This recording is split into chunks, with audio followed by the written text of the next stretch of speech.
Oh, that's because Friday my daughter hit a large dog with her car, $7,000 in damage on the interstate, and I was The dog was on the. yeah, it ran across. I had to tell her. I got Steve laughing. That's what we're laughing about. To get my daughter to talk her off the ledge because she was just beside herself because she said she swerved, and I said maybe the dog was suicidal. You were so bad. I was like, well, it's like maybe the dog was suicidal. It's like, and she goes, oh yeah.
You're welcome. All right, is it 7? Yep, okay. Are you gonna get, okay, everybody get in their place? I'm moving. All righty. Anthony's doing a consultation. Okay, we're gonna call the Montgomery County Board of Supervisors, June 10th, 2024 meeting to order. And at this time, we're going to have a closed meeting up first. So we're going to have a motion. The motion will be it resolved, the Montgomery County Board of Supervisors of Montgomery County, Virginia hereby enters into closed meeting for the purpose of discussing the following. Section 2.2, 3711. Number 1, discussion, consideration, or interviews of prospective candidates for employment, assignment, appointment, promotion, performance, demotion, salaries, discipline, or resignation of specific officers, appointees, or employees of any public body. And it would be number 1, Workforce Innovation and Opportunity Board. Do I have such a motion? Motion. Okay, and a second? Second. And roll call, please. Ms. Bone? Aye. Mr. Kitts? Aye. Mr. King? Aye. Ms. Fitchikowski? Aye. Ms. Demots? Aye. Mr. Grafsky? Aye. Chair Biggs? Aye. 7 We're now ayes. in closed session.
All right, we're back from closed session, and so I need a motion to come out of closed meeting. So moved. Second.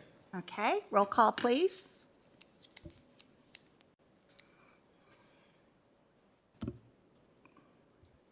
Mr. Kitts? Aye. Mr. King? Aye. Mr. Fidzikowski? Aye. Ms. Demots? Aye. Mr. Grafsky? Aye. Ms. Bone? Aye. Chair Biggs? Aye. 7 ayes. And then we're going to certify our closed meeting, and so that motion will read, whereas the Board of Supervisors of Montgomery County has convened a closed meeting on this date pursuant to an affirmative recorded vote and in accordance with the provisions of the Virginia Freedom of Information Act, and whereas Section 2.2-3711 of the Code of Virginia requires a certification by the board that such closed meeting was conducted in conformity with Virginia law. Now, therefore, be it resolved that the Board of Supervisors of Montgomery County, Virginia hereby certifies that to the best of each member's knowledge, 1, only public business matters lawfully exempted from open meeting requirements by Virginia law were discussed in the closed meeting to which this certification resolution applies, and 2, only such public business matters as were identified in the motion conveying the closed meeting were heard, discussed, or considered by the board. Do I have such a motion?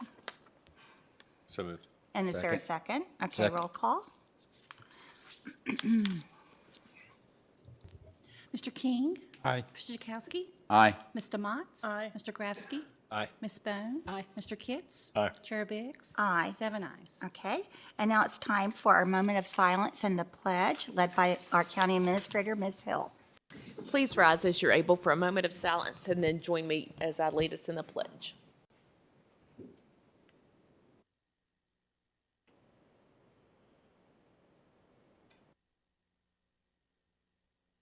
Let us pledge. I pledge allegiance to the flag of the United States of America and to the republic for which it stands, one nation, under God, indivisible, with liberty and justice for all. Thank you. Thank you. Okay, and up first this evening, we have from the Virginia Department of Transportation, Mr. David Clark. Welcome.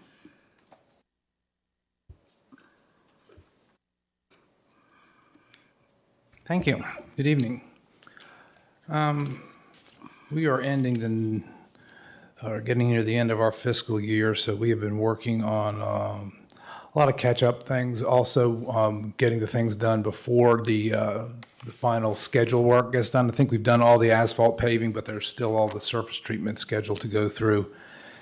And there is probably about 10, 15 miles of surface treatment that we'll be doing here in the rest of this summer when the contractor gets in. So we like to do a lot of ditching and pipe replacement on those routes. So if we haven't gotten to the requests from last time, which we probably haven't, it's because we've been catching up on those routes that need attention before we do the overlay. We have done a little bit of everything, some ditching on Old Creek Road, which is off Mount Zion, some ditching on Pilot Road, patching potholes on Mount Tabor. We had a call about that. Now I can't remember who had that call from Mount Tabor, but I went out and looked at that, and there was quite a few on Mount Tabor Road. So some of them were, might have been pipeline related, some not. But we were able to get some of those, as well as on Childress Road, North Fork Road, Dry Valley. Also spread asphalt on Spalding Road, kind of in the Walton area, Sunflower Road, and Willis Hollow, out in Shawsville. Some machining and ditching, which is kind of our normal summertime thing on the gravel roads, cleaning some pipe, and just a limited amount of brush cutting. We did some mow-trim cutting on Rustic Ridge and Old Rough Road, kind of the same right area there. And had some storms come through. They were kind of spotty, but it caused a lot of debris, and we did have to do some work just to pick up brush that had been cut and tossed to the side. So we had the grapple truck out trying to get as much brush out. There's still probably a lot of that to do as well. We had one of those storms took out a lot of the work we had done on the bridge approaches at Crab Creek, right there at the underpass, but we were able to put that back the next day, or at least that Monday. But it didn't affect the structure itself, mostly just the approaches to that. But that should be pretty solid right now, so that's in good shape. And that's it. I'll take any other questions or requests. All right, thank you. All right, Supervisor King, do you have any questions I or do have a comments? question for you also, though. I know we've been talking about a speed limit study on Childress Road. They did have some questions about that, having looked at that, because the 45 mile an hour ends probably about 2 miles west of Route 8. And then it's 45 up to that point, and then it's about 5 miles of unposted. However, the part probably just when you get to Indian Valley, Dry Valley, is very curvy. So what they wanted was a little bit maybe more pinned down. Is it that section between the 45 and, say, Indian Valley Road that you were looking at mostly? Because, Yeah, that's it. okay. House is residence right up to. Yeah, you've got Piney Woods coming in and Tyler Road coming in, you got Fairview Church Road coming in, and then that intersection. That's probably they said that would be the most likely. The part beyond that, maybe not. So if that was okay, they'd concentrate on that section right there. Okay. And then on Fairview and Piney Woods at the four-way. Have y'all looked at that one? For a speed Yeah. thing, yeah, they'll look at that when they look at the whole thing. Because, like I said, coming toward Reiner Way, there's a hill there. Right. And if somebody's stopped, the stop sign takes off, it's too late then. Okay. Yeah. And then. I'll make a note they catch that when they look at Childress Road as well. Okay, yeah. Yeah, I know the citizens appreciate that. Have you seen anything that we could do out there on Stanley Road on that pothole? We're still working on it. That's going to be a long-term project. We're going to have to get with the property owner. We haven't forgotten about that. Okay. But as we get into the new fiscal year, we'll probably be able to concentrate on that a little bit.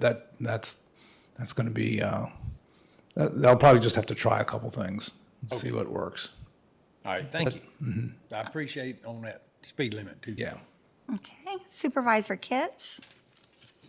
No, I appreciate you getting back to me on the Crab Creek thing because I know we were working on that, so I appreciate it, but nothing else. Okay, Supervisor Bone? So it was me for the Mount Tabor. That's right. That's what that was. Yeah. It was but And I someone had appreciate- emailed you and about you got that. it out really quickly, and I really appreciate that. There's a vine hanging from a tree in the middle of the road around 3065 Mount Tabor. If somebody could get out there and, cut it or whatever. Which leads me to a question. I know that like driving down Nellie's Cave after a heavy rain or while it's raining, everything's weighed down. So when brush cutting, do they take that into consideration? Like, because big trucks, 18-wheelers can go down Nellie's Cave and they're just taking out branches in that kind of case. What is that part? It can be like- seen when it's reviewed, and I made a note of that. It may be worse in certain times than at others. Other than that, we just kind of get a schedule of stuff we know needs done. Of course, they generally don't do it during those kind of times. Right. I just thought I'd Yeah. mention that because it was kind of striking the last time. On Woodland Hills, there were some white flags near some culverts or something like that. What would they have been for? I'm not sure if that's. I This don't was think, like 3, 4, 5 weeks ago. I don't think there's any. It was VDOT trucks putting them Yeah. out, though. I'll check and see. Usually that's stuff if we're gonna. Municipal Utility marks their own stuff. We don't usually mark them. We'll replace pipe if there's going to be an overlay of some kind or patching, but I don't think there's any scheduled for Yeah, there in the subdivision. I'll check and see. I appreciate that. Yeah, white flag on Woodland. Yeah, and several places, and they're close to some of the culverts. Yeah. On the corner, at the T of Nellie's Cave Road and Woodland Hills Drive, because Nellie's Cave comes up and Woodland Hill is at a diagonal, there's a stop sign. No stop line. So the people coming up from Luster's Gate will inevitably cut that corner because they can't see anyway. And then the people coming up from Nellie's Cave have to creep up because the brush on both corners are too far. Can you guys cut back the corners? Yeah. So A there- lot, yes. like as far as you can. I know the residents aren't gonna like it, but the drivers will really appreciate it. And I think I might have one last thing, but give me a second here. Is there any requirement for homeowners to actually mow the roadside? No, Okay, no requirements. that's all. Not, well, there may be in like some subdivisions that Yeah, might for have, yeah, HOAs but and yeah, stuff. in general, no. But, yeah, okay, thank you. Okay. Supervisor Demotz? I don't have anything this evening. Thanks for being here. Thank you. And Supervisor Grafsky? Thanks for being here this evening. I want to remember that you said that there might be some striping being done on Mount Zion on that. Yeah, I think that's done actually now. It's done. I Okay, got that a was note. just In maybe fact, like I was going to mention it, the but then, timeline. but yeah. It wasn't originally scheduled, but it's kind of a problem area. So they were going to do part of it, and I think we've done the whole thing. All Fantastic. from Mount Zion and I'll Long drive Shop. through there and check it out. Yeah. All right, thanks. That's all I had. Okay. Vice Chair Fajikowski?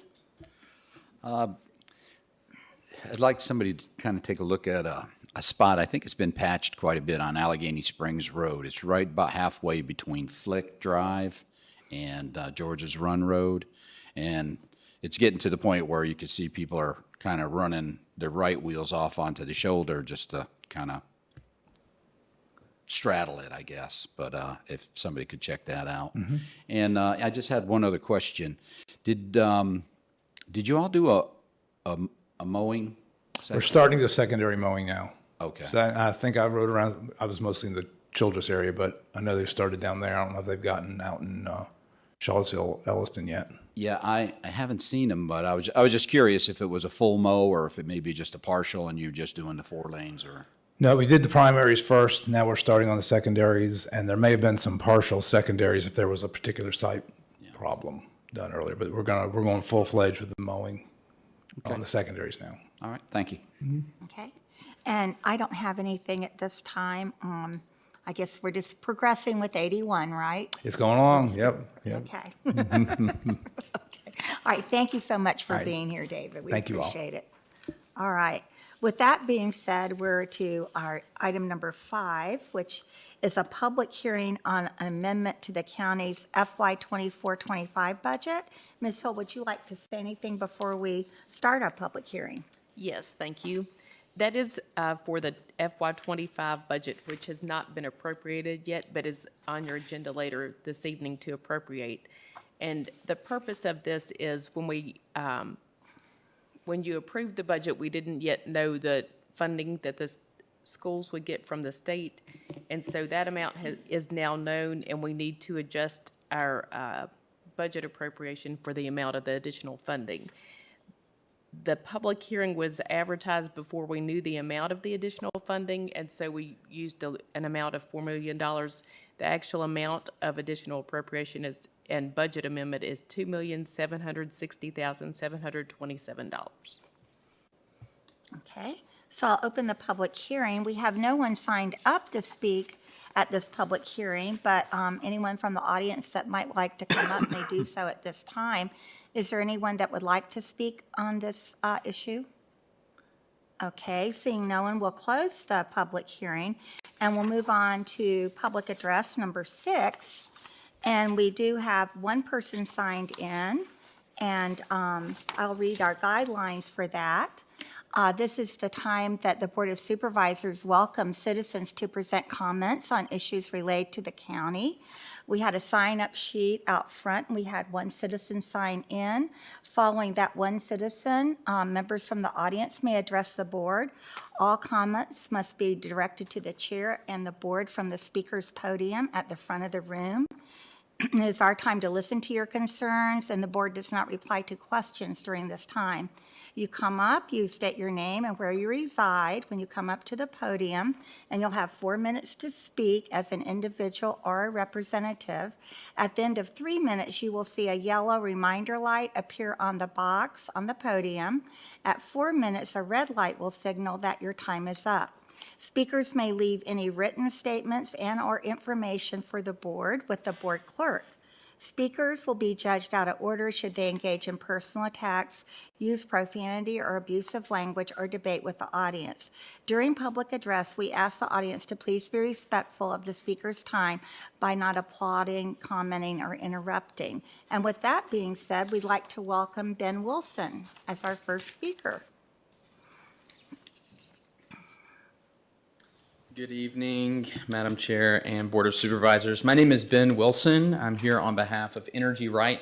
It's a nonprofit organization that works out of Richmond, but across the Commonwealth. And we strive to work with localities, both leadership and community members, to provide educational resources to those involved on the siting and permitting of solar projects and other battery storage across the state.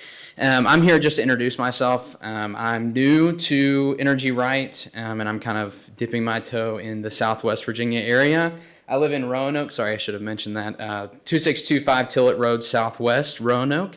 But I will cover the Southwest Virginia space, most of those counties being based out of Roanoke. But I just wanted to come and introduce myself. Energy Right anticipates engagement increasing across the Southwest, and we want to make sure that you know that we're a resource that you can take advantage of. We work with many different counties across the state and provide those resources. We recognize that the energy landscape is constantly changing, and that can provide for a lot of space for confusion. And so we want to make sure that you know that we're an available resource. You might see my face again, or maybe some of my coworkers who also operate across the Commonwealth. But I'm going to hang around after the meeting this evening just so that you can approach me if you have any questions. I'd love to make a more personal introduction, provide you with my card, or I can give those to the clerk as well, just so that you know that you can contact us at any time. We do have a website, energyrightva.com. We're hoping to launch a new one soon with more information about battery energy storage systems, but we'd love for you to check that out and let us know if you have any questions or need some assistance moving forward in the future with anything clean energy. Thank you for your time this evening, and I'll provide my cards, but if anybody is willing to introduce yourself at the end, I'd love to speak to you just for a moment. Thank you so much. Okay, thank you. Okay, would anyone else like to come up and address the board? All right, Ms. Miller?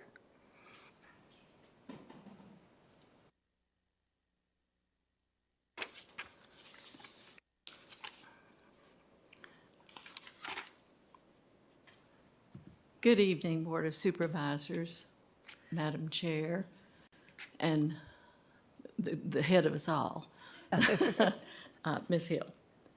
I love Montgomery County. Been here for many years, 43 to be exact. I'm a Flatland City Slicker from Columbia, South Carolina, and Winston-Salem, North Carolina. But I love being here. However, there are a few problems that I'm having right now that I would like to address. And you want to say where you reside? I'm so sorry, Mary. That's okay, you're fine. I'm Susan Miller, and I reside at 3065 Mudpike Road in Todd King's district. My concerns are threefold tonight, and I'm sorry I don't have anything printed for you, but I'm going to give you three particular points, and you can take it from there. My concerns are the drainage on the Mudpike. I'm so sorry the VDOT gentleman left. Access to internet and culvert clearance on the Mudpike, on that space between the road and the 3 feet that the county has access to it. There's a 5-year-old house on the Mudpike on the opposite side of the road up from us that has a gravel and dirt driveway. When it rains and pours, that driveway drains down the Mudpike to a place in the Mudpike where it angles down towards our driveway and our cattle guard. I have shared pictures with several of you, so you have seen the fact that the cattle guard fills, and right now it has about 3 feet of silt in it and will ultimately fill up, which will allow our cattle to then walk across the road, and we will be responsible for any injuries or anything that happens. About 8 years ago, the county started clearing that out, and I watched them start at one end of the Mudpike on the other side of the road and go all the way to the other end at Tyler Avenue. They started at Tyler Avenue and came down to Alan Burke's house on the Mudpike Road, where they stopped because it was cold. I get it. They never finished the Mudpike. They never finished the Mudpike. So therein lies our problem. We have stopped up culverts all up and down that portion of the Mudpike, and it really is a problem. My other concern is with the internet access. We don't have it. I can use my phone, that's it. I can't do Zoom meetings, I can't do anything. I have to come here for meetings, and that's a problem. And between the hours of 5 and 7, I have just SOS availability on my phone, so I can call for help, period, and that's it. I called Chantel the other day. It's between $15,000 and $20,000 for them to run Chantel up to our house. I watched the orange cable come underground on the Mud Pike to Harkrader, and it turned up Harkrader. It came from Tyler Avenue, the black cable, and went to Fire Tower Road and turned up. And so between Fire Tower and Harkrader, there is nothing. There's no underground cabling at all. So, and then last week, the hospital, the people who use the telephone glow fiber, whatever it is, that runs with the electric line, they ran across the 7 poles on our farm on the back to get to the hospital. But yet, we don't have access to that on the front of the house. Those are my concerns. I do appreciate the Board of Supervisors. I'm also on Parks and Rec Commission, and I can tell you, you've been very helpful and supportive. Thank you very much. Have a good evening. Thank you. Okay. Would anyone else like to come forward at this time? Okay, Mr. Beard.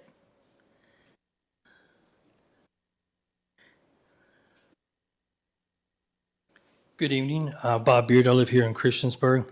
After the last meeting, there's a group of people who had spoke about all the different charities and so forth, and about construction costs and renovations and so forth. And so when I was outside, I asked them, I said, are these landlords price gouging? So are they raising their rates just because they can, or is it because the cost of doing business has increased? And all three of them said because the cost of business has increased. So they're not price gouging, okay? So, but I asked them, then what's this all about? And she said, well, we need to make sure that the people who are landlords are doing their jobs and a whole lot of stuff, but they weren't price gouging. And Sunday, at church on Sunday, I took my son to a youth group, and one of the young ladies there was is a student over for Virginia Tech. She's a sophomore, and I overheard her talking about econ, her micro and macro classes. And so I wanted to just start asking some questions and so forth. And I asked her, what drives or what causes inflation, or what causes inflation? She said basically the money supply and the cost of debt and cost of carrying out money. I said, what about price gouging? She put a smoke on her face and almost started laughing. She said, no, that has nothing to do with the inflation that we're facing. Is price gouging. And so. We also, last week I talked about monopolies, and so I want to share a picture.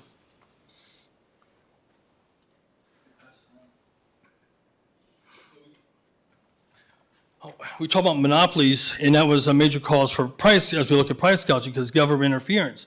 And so this right here is just a picture of all the slave labor in Africa, of the kids digging out cobalt, all in the name of for EV. Okay, China has 80%, 90% of the mines. You got slave labor being used to process this stuff, and yet we're freaking buying EV and using EV equipment. And my question is, since China's using slave labor, are they reducing their prices, or are they price gouging? That's a question I want to know. Are they, because it's not cheap to buy EV. It's close to $100,000, if I'm not mistaken, to buy an EV vehicle. So the question is China going to lower their costs with their slave labor and their control of the cobalt mines and the EV market? That's all I have tonight. Thank you. Would anyone else like to come forward at this time to address the board? Okay, Ms. Price?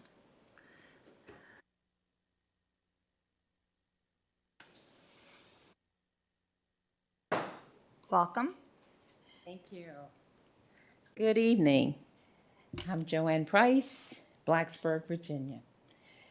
I want to speak to the proposal or the complaint to have another election office opened in Blacksburg. And this is for one election only, as I understand it, the general election. And I want to urge the Board of Supervisors not to consider this action for the following reasons. Number one, the board, with the assistance of the registrar, and I'm sure county officials made a decision to move the Board of Elections office to a more central location. They took care to include all viewpoints and considerations, even convenience. Bus routes were already in place to provide transportation. And I think you guys made a wonderful decision. I certainly like it better there. And a lot of people like it better there. The parking is even better. The facilities are better. It's easy to get in and out. You can move people through even when there are long lines. So did a great job on that. But to open one more office, a satellite office in Blacksburg at the Blacksburg Recreation Center, I think the cost needs to be considered of opening another location, the cost to taxpayers. And that's an estimate around, I think, $8,000. There's also manpower cost to run that election. The other thing is we already short on election officials, and we're already talking about election integrity being compromised. So this further exacerbates that problem. Additional ballot pickup and security has to be considered. Testing of machines and oversight. So even serious consideration needs to be given to this delaying of the decision. How much time does it take to vote? We have 45 days. If there is a citizen in Montgomery County who cannot get to the polls to vote in 45 days, something is wrong with that person. 45 days to vote? That's absurd in and of itself. And to make it another act of convenience to open another satellite at a cost to the taxpayers, I think that's also bordering on absurd. So what I want to encourage the Board of Supervisors to do is to vote no and not consider that additional office. Thank you. Thank you. Is there anyone else that would like to come forward? Come on up.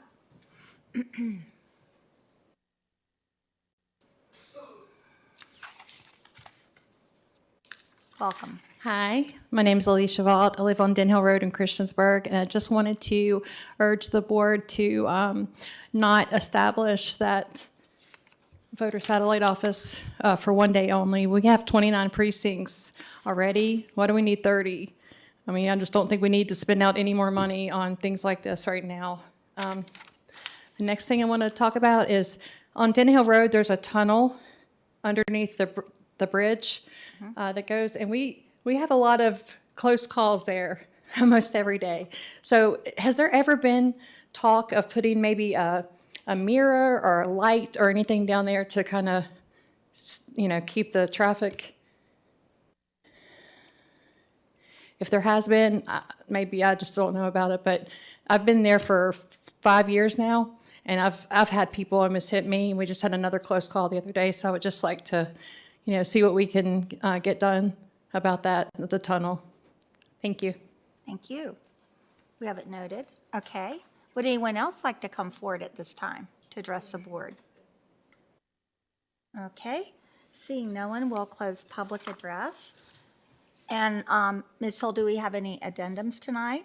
No, we do not. Okay, so our next item number 8, is to go into a work session, and there are 2 items that we have. The first 2 is a discussion of establishing a voter satellite office for November 5th, 2024 general election only at the Blacksburg Recreation Center, and we have Ms. Fire here to help us with that. And the second one is the FY 2024 year-end financial position update. So we'll start with the satellite office discussion, and Ms. Hill, how would we like to start that? Do we want to have Ms. Fire come up and address us first, or? Oh, I'm sorry. Motion. I'm sorry, ahead of myself. Second, is there a second? Second. All right, roll call, please. Mr. Fitchikowski? Aye. Mr. Motts? Aye. Mr. Grafsky? Aye. Ms. Bone? Aye. Mr. Kitts? Aye. Mr. King? Aye. Chair Biggs? Aye. 7 ayes. I didn't drink caffeine, maybe that was the problem. Okay, Ms. Fire, would you like to come up? Good evening, everybody. So I think I'm here just to answer questions. The electoral board discussed having a satellite location and decided that we have adequate space at our new facility.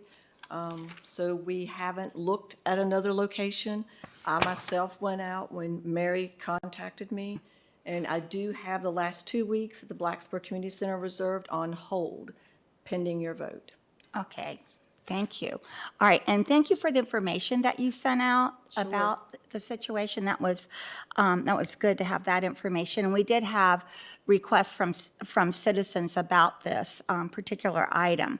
And so I think in looking through everything, one of the things that maybe popped up was some research that had been done in different areas showing that really it's the last 2 weeks before an election like this where people normally would vote early, and so that was a consideration, so it wouldn't be a back and forth thing for a long time. That was part of the information. So at this point in time, let's entertain any questions that we might have. And let me go down to this end. Supervisor Bone, do you have any questions or comments about this? I'd like someone to describe why we would want this. I mean, internally, we have the information, but to make sure, that it's crystal clear where it came from, if there was a complaint, and why we would want this. Can someone do that? It wasn't a complaint as much as an informational request, thinking that this particular election will be very, very busy, and that part of the issue too was, although there are bus routes to the center or the registrar's office in Christiansburg, the length of time it takes to go there to do that and come back. That was what I was originally faced with when I was talking to different people that wanted us to consider this. Did anybody time the buses to get to the rec center? Because I don't think it actually improves, it improves the time for people on that part of town, but if you're not on the bus line, if you're over in Price's Fork, chances are it's easier to get to Christiansburg than to get over to the rec center. Has anybody done any timing? Not that I know of. Okay. So the last election that I remember was kind of out of this world was when Obama was elected first. And that was the first time that I ever saw any lines, like at 6 a.m. or whenever the polls open when I voted. Were you here during that election? Not during 2008. Did you hear any remedies or anything like that? So a lot of things changed since 2008. So we now have electronic poll books. Can you get closer to the microphone, I'm sorry. please? So we have electronic poll books now. So at that time, we were using paper poll books. So that in itself slows down the lines.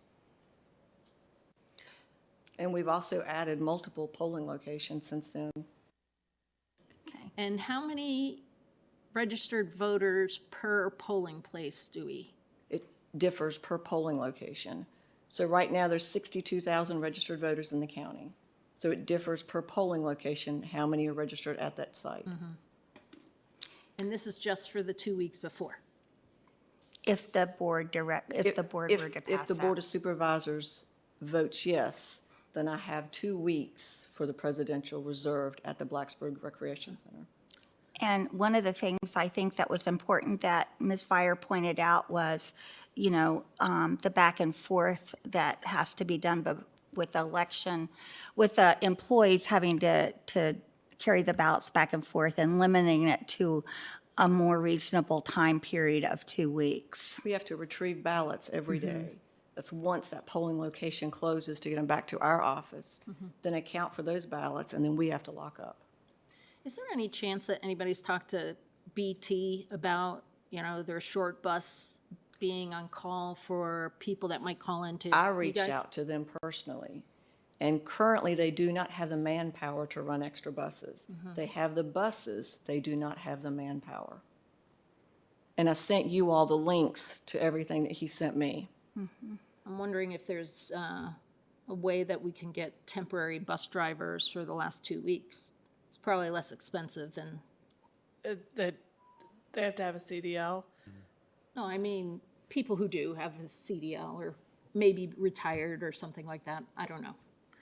That's enough questions on my part. Okay. Thank you. Yeah, that would be a whole nother process because they'd have to be employed by Blacksburg Transit, I guess. So I don't know. But anyway, that's a good question. Okay, Supervisor Kipps. So reading through everything, and I'm going back through all this. We've done this before 2020 and 2021. on a limited basis. 2020, we did 45 days at the mall site. That was due to COVID. Yeah. We were here in a small office. We also utilized multipurpose room 1 and then 45 days at the mall. So talk about the next one more or less, because that one's an anomaly. The COVID one was more of an anomaly than anything else. Yes, we didn't have the space here. So now that you've had this one, and I understand why, because I had a couple people come forward too. So I'm just trying to listen and hear all this out. But I already know because I've been through your office. I've talked to you before on different things. So if we did go forward with this, how would this impact you and your office as far as on a short-term scale? And I know you don't have the hard answers on that because we're still playing with it. It's a malleable thing. But what do you think, in your professional opinion, on what you've seen in the past from the last one we just did? Like manpower impact for you. So we would have to hire people to work our office, 6 stations there at our office, and then 6 to 8 additional people at the off-site location, just to handle the ballots, just the early in-person voting. Someone from my office, not an officer of election, but one of the staff, would have to run back and forth to Blacksburg every day. Okay. All right. Thank you, ma'am.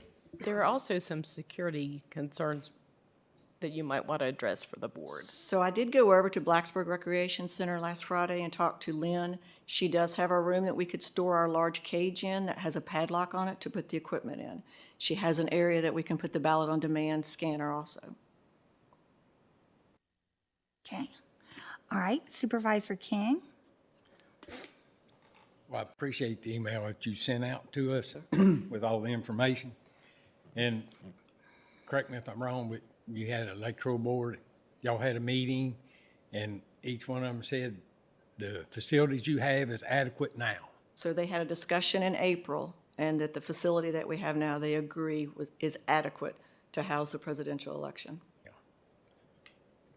So, and we all, well, not the 2 new board members, but we sat here and we had staff look at this building. We asked Blacksburg about transit, and everybody agreed that would be a good place to have people to vote. You got plenty of parking. And somebody please correct me if I'm wrong, but I've only seen one email asking for this. Is that right? For the satellite office in Blacksburg? Yeah, we had one email, but we've had individual people call us and ask us. I don't know if you've had that, but I've had that. That's the only one I've seen is one email. But when we discussed this new site, it was going to be convenient for everybody. And I think if the electoral board sat down and discussed it, and they think they can handle all of this, I think we need to let them do their job. I don't think we need another satellite polling place. Okay. All right. And Supervisor DeMotts. I think those of us that were on the board when we did move to the new location probably remember that I had some serious concerns about public transportation to the site. Those are still very much unresolved. From my house, which is surrounded by rental housing, there's a mobile home community within a quarter mile. There's low-income apartments within a quarter mile. It's 1 hour and 4 minutes to get via BT to the voter registration office. So 2 hours and 8 minutes round trip, assuming the bus is there right when you need it to be. So the public transportation concerns are very real, and that's not something that is your fault or that you can solve. I know we've talked that subject to death. But it is still a concern, and I know it's a concern in my district. cost-wise and staffing-wise, so you said you'd have to hire 6 to 8 people for those 2 weeks. How do you hire people for a 2-week-long job and get them trained and up to speed? We use officers of election. Okay. Okay, that's a great solution. And then what kind of cost if we were to do, are we thinking we'd have it open 5-6 days a week or just Saturdays, or how do you have to structure it? So I have the last 2 weeks, the full last 2 weeks. Those include the last 2 Saturdays. At that, hiring officers of election, you're talking $9,000 for those 2 weeks. Okay. And that last Saturday is a home game. There are 2 tech games during those last 2 weeks, Yeah. Thursday night and a Saturday. I think the Thursday night one is an away, but the Saturday one is a home game. So I know that presents some unique challenges getting into Blacksburg and out of Blacksburg. Yes, for retrieving ballots. Yes, ma'am. I don't really have any other questions, just I appreciate the information and you being willing to be here tonight. Thank you. Okay. And Supervisor Grafsky? And just assuming that if there was another satellite, anybody registered in the county could vote there, right? Not Yes, just Yes, vote sir. those surrounding precincts and things. And then when is the last day that voters can request an absentee ballot? For November, that would be 2 weeks prior to Election Day. Okay, so basically mid-October. Okay, if transportation's an issue, if things are like that are an issue. Okay, all right, that's all. Thank you. Thank you. Okay. Vice Chair Fidzikowski? Yeah, that touched on a question I was going to ask about the absentee ballots. There's no longer a requirement that you have a reason why you can't No. be here? The excuse went away. So anybody could pick up a phone, call your office? No, you have a paper application to fill out. So you can do it online or submit it through the mail. Okay, There's actually a permanent absentee list now. Once you file an application, you can ask to be on the permanent list. okay. So 3 ways to go and vote, and the fact that your electoral board thinks it's fine, you think your office is prepared for it, and it seems to me the hassle of hiring everybody and trying to work this out. We have triple the space. Yeah, it's a nice facility. Yeah. Okay, thank you. Okay. What would the board, well, I guess I can state what my thinking is. I think that this election is going to draw a lot of people out. I've always felt personally that, anything we can do to encourage voters to come out and make it as easy as possible for them to vote is a good thing. I, like Supervisor DeMott, share the issue of the transportation, because this isn't like city transportation, or, you would really have to plan if you were going to take the bus from Blacksburg to Christiansburg to take a half a day out of your, whatever you're doing. I mean, it's just the way it is. Like, it's not your fault. You've tried to reach out, and it looks like they just don't have the drivers or the capacity to do that. So anyway, my feeling is, my personal feeling is, I'm supportive of this in that it does enhance voting places for folks, but it's a board decision, and so we need to see how everyone else feels and what they might like to do in relation to this. So I guess at this point, we need to sort of maybe go around and see how everyone feels about supporting this or not. So I'll start over here. Would anyone like to talk about how they feel down here? Could I ask another question? Yes. I know this is kind of thinking out of the box, not sure if it's too far out of the box, but what if we contracted with like Uber or Lyft for the last 2 weeks? That would provide 450 trips, $20 round trip, for 450 people to get to the Christiansburg location. Is that even remotely possible? They don't need a CDL. Wouldn't that have, you mean like for the county to pay for that? Yeah. Liability issues and all of that kind of, I don't know. We don't know the answer to We that. don't know the answer to Yeah. that. We could look into that. I think there would be factors we would have to consider, availability in this area of people to commit to that for those Right. 2 weeks and that kind of thing. Right, but if it's worth $9,000 to somebody, they might commit. So, just thought I'd throw that out there. I am with Chair Biggs and Supervisor DeMotts and whoever else in this community, offering every opportunity for people to vote. But I like whoever did say, absentee, we have 45 days. On the day of, there's always shuttles, people to do it. I still would need more, even if it was 20 people that asked us, and then multiply that by 10, okay, that's 200 people. Why, if the county could, supplement, a direct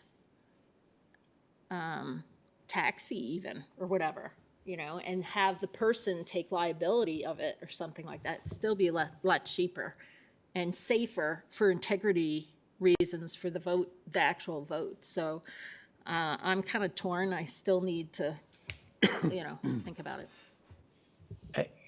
I think paying for people to go vote could be a problem, yeah. Or maybe it costs them $1 to vote, $1 a trip or something. No, I'm just saying, just the appearance of that, like you're paying people to go vote, I don't think the government really should be involved in that, but I don't know. Providing free transportation? Yeah, if you want to provide free transportation, but you don't want to pay them. No. we Give them wouldn't money to go vote to pay for their Or rides. do that, Yeah. right. Provide free transportation is what I'm talking about, but thank you. Okay. Okay, just want to, I'm kind of caught on this because I agree, because I like the building, I like the way we have it, but I'm really torn on the part where, because I didn't know about because I don't have to take a bus from Blacksburg back and forth about the hour there and the hour back, and that's a problem. I just worry about the stress that we're putting on the staff and the ability to be able to do it in an effective manner, but I'm really torn on this because you want to give them the opportunity to be able to vote, and if it's 2 hours out of a day, I got it. If it's important, they'll do it, but I'm just kind of caught on that. I'd need to see a little bit more, especially about transportation, before I'd feel comfortable, because that's a big thing. Do I want to put this on to their office? No, I don't. I don't want to add that extra burden to that, but I also don't want to have somebody have to jump through some major hoops to be able to vote effectively. And this is a short-term solution for the problem on a small scale. It's not a large scale, so I'm kind of a little bit torn. I just need to see more on the transportation portion, but I also understand, again, when we went through this, that we didn't have all the numbers because we didn't know they were going to be short drivers. They got the buses, they don't have the drivers. So I'm leaning towards yes, but I need some more information, especially about transportation. I really do. And the action that we need tonight is to schedule a public hearing to entertain this. And we need to do that fairly quickly, don't we, Marty, to meet a time frame Yeah, it's got to happen tonight if you're going to do to it. schedule the To public start the hearing. process. Yeah, right. to start the I just process. wanted to clarify what the vote later will be on. It'll be about scheduling a public hearing, so we could get more information Yeah, for the board and- before that. And that might be good to hear what folks out there, what our citizens want or think. I think that would be important also. Supervisor King? Well, you said they didn't have a driver's. They was talking about just designate to bring them to the voter registrar's office. I'm sorry, what? When you asked them about the bus, Oh, just the they yes. just didn't have the driver to designate just to bring them to the vote. Is that what they was talking It about? would be a round trip. Yeah, okay. See, so they're not lacking drivers. It's just they can't designate one bus. Okay. But the thing is, people have 45 days. Mm-hmm. They can mail in absentee voting. And I respect the staff. They said they can handle it. If anybody wants to vote in 45 days, they can vote. If it's through the mail or showing up. We have sat here and discussed this before. We want everybody to vote. We want everybody to vote. And when we help open up this voter registrar's office, I mean, it's a whole lot bigger than what they had downstairs. They have parking. We talked to Blacksburg. They're going to supply the buses to bring people over. I don't think we should throw this much more work on the staff at the registrar's office. Okay, so before I leave down here and go over here and then go to Vice Chair Fidzikowski, let me just sort of go back to what Ms. Hill said. So on tonight, we have, an item of business to vote on having a public hearing. Let me ask this question. Like Supervisor Bone, would you support us moving forward with a public hearing? I would support having a public hearing. And then getting more information on transportation? Yes, as well as my last question is, if someone doesn't have a computer and they call your office and you give them the option to absentee vote, how do they absentee vote if they don't have a computer? We mail them an application, Okay, and then they mail that back. is postage necessary on their side? Yes. Okay, For the application, it is. yeah, Yeah. okay. Yes, I support the Okay. public hearing. All Thank right, you. Supervisor Kitts, would you support having a public hearing and getting more information also? I'll support the public hearing. Okay. And Supervisor King, would you support a public hearing or not at this point? What are you thinking? Yeah, I'll support a public Okay, hearing. all right. Let me go down here. Supervisor DeMott, I support a public hearing. okay, and Supervisor Grafsky, Yeah, I'd support a public hearing. I've got my own other opinions as well. okay, and Vice Chair Fidzikowski. Marty, would you still have to jump through all the hoops if we start with a public hearing with the letter to the Attorney General and all that? No, that happens after the public hearing. Okay. Okay. And just for clarification, Mr. McMahon, can you clarify what Vice Chair Fidzikowski meant by sending a letter to the Attorney General so folks know? Yeah, under state law, anytime there's an action taken that affects voting, the locality has to seek a no objection by the Attorney General's office. So you have to send a letter, you have to send the ordinance, you have to send some other information. Yeah, and so I guess that's why the timeline is sort of like we need to have it in place by July, middle of July to get that done. Yeah, it cannot be set up within 60 days of the general election, so so the board has to approve it well before that if they're going to do it, and then once it's approved, the Attorney General's office has 60 days to object or not object. Okay, that makes sense. Are there any other questions while Ms. Fire is here about anything that she can get for us? And transportation-wise, Ms. Hill, what would you suggest about that? I'll speak with Connie and we can talk about different options about what might be available and that kind of thing and have that for you at the next meeting. Okay. Well, I want to thank Connie for all the information she put together and sent out to us. It was really educational. Thank you. I learned a lot, and you had that right on the top of your head, bam, bam, bam. So, And I did send you the transportation information, and all of you have that in your emails. yeah, yeah. And thank you for being here tonight. Thank you. Thank Really you. appreciate your time. Thank you. Okay, so now we'll move to the FY 2024 year-end financial position update. That's a mouthful. It is a mouthful. Mark Magruder is here with us this evening. He's going to go over some year-end information and also a 2025 budget update to give you a little bit of information about where we stand before the appropriation resolution that's later on the agenda.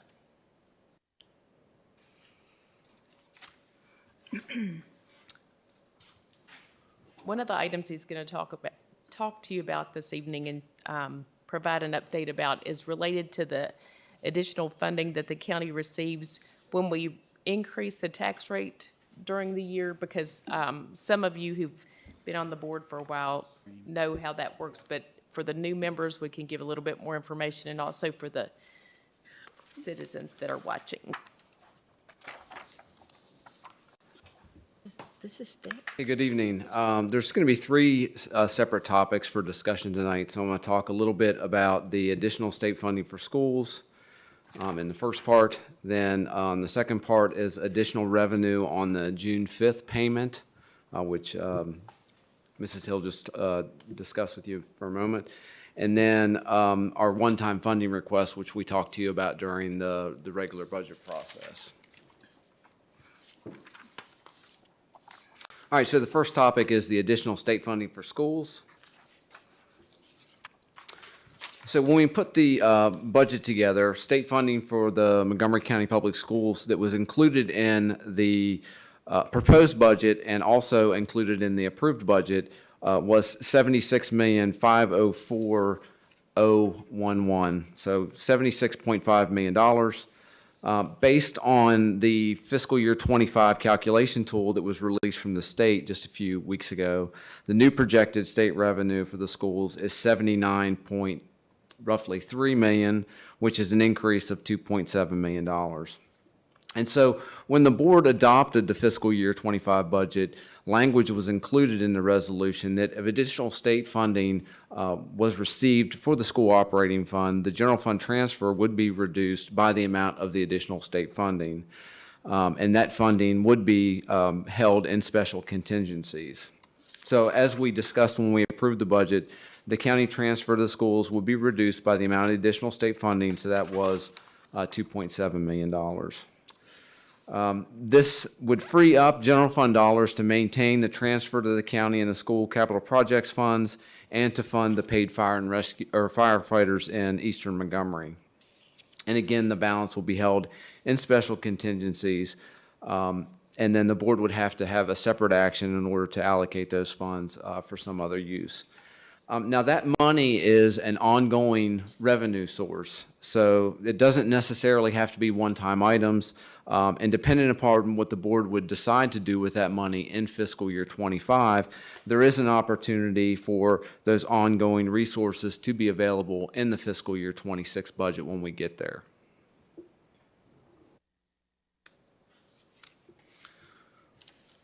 So again, the additional state funding right at 2.8 million, 2.8 million. The reduction in the county transfer, again, is equal to the amount of the additional state funding. We used roughly $1.1 million for the paid firefighter program in eastern Montgomery. That left roughly $1.6 million to add to special contingencies.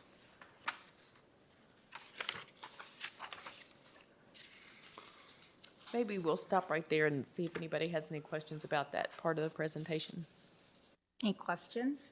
Okay. Okay.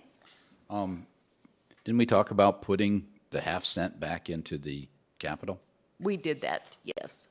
Oh, so that's already done? It is included. It's a little bit confusing because it seems like there are 2 cents that we have to account for, the one for the firefighters and then the other one for the capital. But we had just shifted that 1 cent between the two, so it restored the transfer to the capital funds and still let us keep what we had set aside for the firefighters. Okay, I didn't know that was done.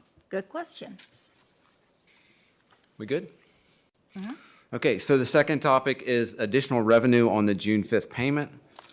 And as Angie had indicated, for some of you that have been around, you've seen this before, but for the new board members, we'll talk about that. There is additional revenue on the June 5th payment when there's a tax rate increase. And so the question is, why is there additional revenue? And that's because the tax rates are based on the calendar year. So in years in which there is a tax rate increase, the increase is effective for the second real estate property tax collection, which happens to be on June 5th, which has already been budgeted at the lower rate. So I'm going to give you an example of how that worked. So when we established the fiscal year 24 budget, we set the real estate tax rate at 70 cents, and that was valid up until the point at which the board set the new tax rate, which was this past April. When you set the new tax rate, it goes back to the January 1st date, which means that rate becomes effective for the June payment, which happens to be at the latter part of fiscal year 24. So you get additional revenue on that second payment.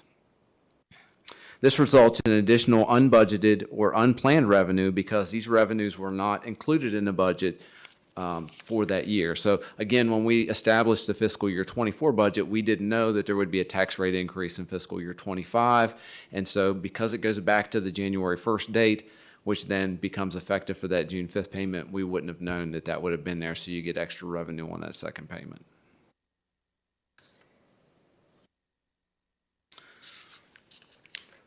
Talk a little bit about the estimate on how much revenue we plan to receive. It's estimated that the county will receive $3 million in additional revenue on that June 5th payment due to the 5-cent tax rate increase that became effective on January 1st of 2024. Now, in this particular instance, these are one-time only monies and should only be used for one-time only items. And as we get further in the presentation, I'm going to talk a little bit about those.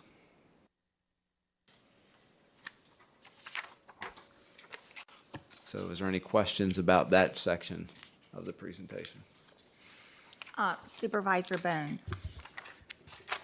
We could have been told that when we were discussing, we could have been told that while we were discussing the 5-cent increase, though.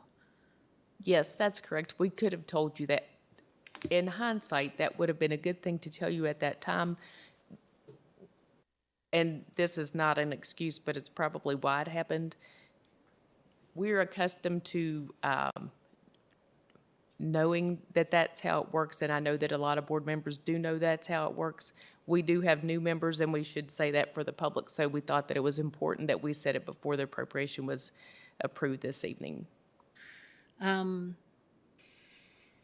the future, is it possible, or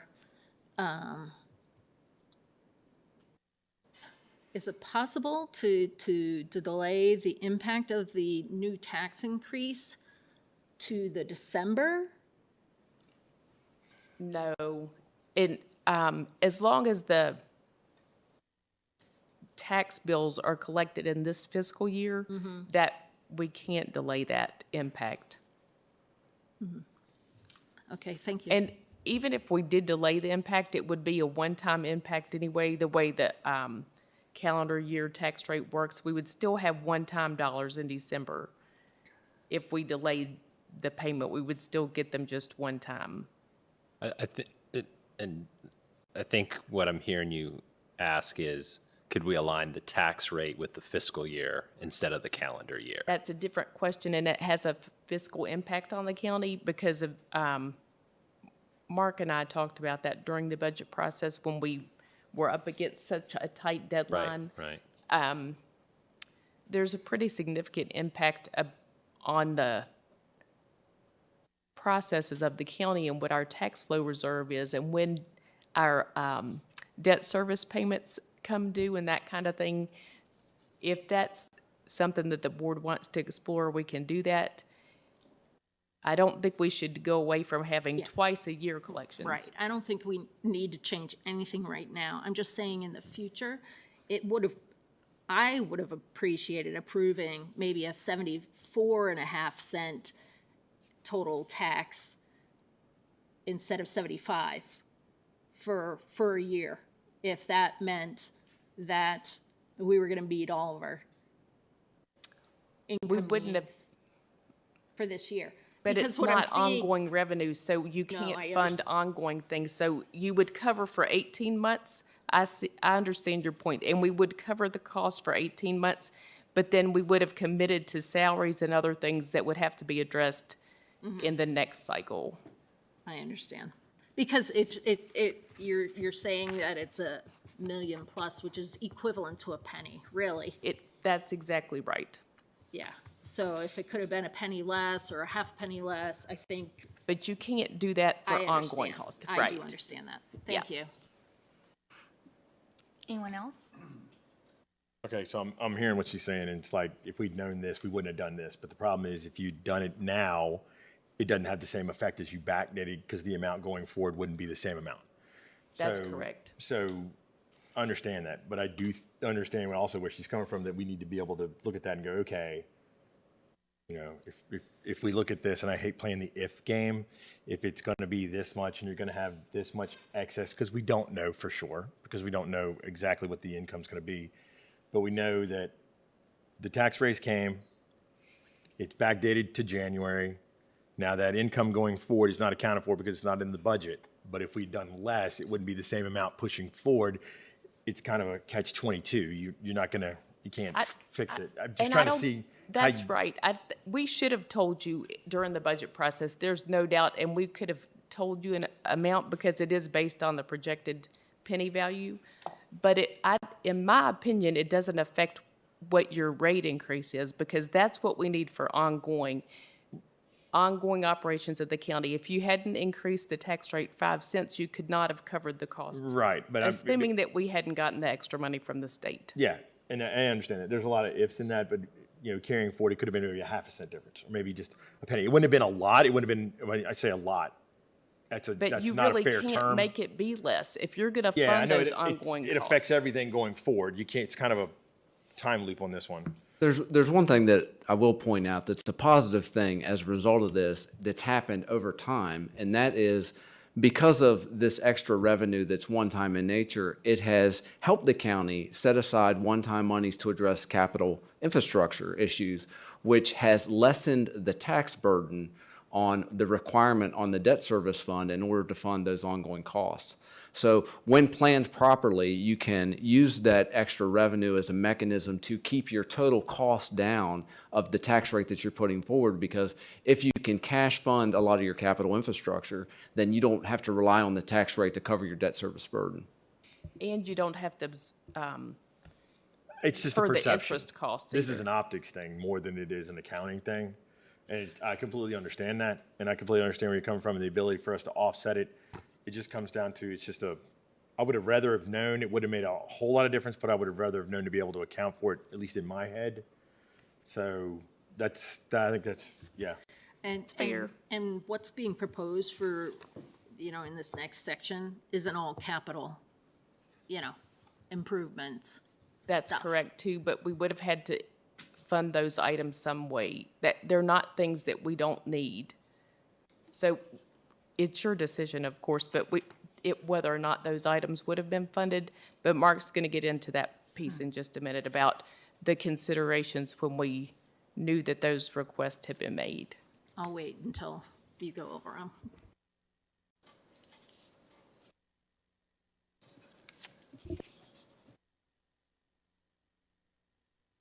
Any other questions before I move on to the next piece? All right, so the next and final topic is one-time funding requests. So I want to give a little background on that. So during the fiscal year 25 budget process, county divisions and departments had made several one-time funding requests. And these one-time funding requests were specifically not included in the 25 budget because we felt that they could be funded with one-time only money, and it would reduce the overall cost of the budget and lower the tax impact of the tax rate that we would put forward for fiscal year 25. And we talked a little bit with the board about this during our budget work sessions. To address these requests, an appropriation request would need to be brought in front of the board in July to fund those specific requests out of one-time only money.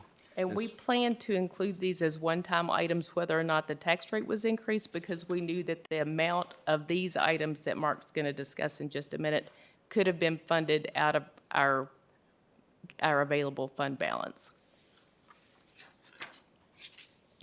A little more background, the one-time funding requests were reviewed and vetted through the regular budget process along with the recurring budget requests. Some of those budget requests were what I would call standalone, while others had recurring monies associated with them. I'm going to talk about that on the next couple slides. And again, you know, we didn't include them in the budget specifically because we knew that we could fund them out of one-time only monies.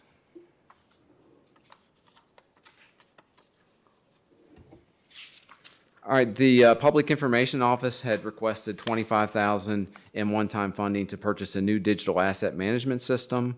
The new system would allow for better operational efficiency and management of the county's digital media, including images and videos. The county really needs more space and a better mechanism for indexing and retrieving information. The Public Information Office and Information Technology have been working together to find the best possible solution, and this $25,000 will address that. The second item, the Sheriff's Office requested roughly $73,000 in one-time funding to purchase uniforms.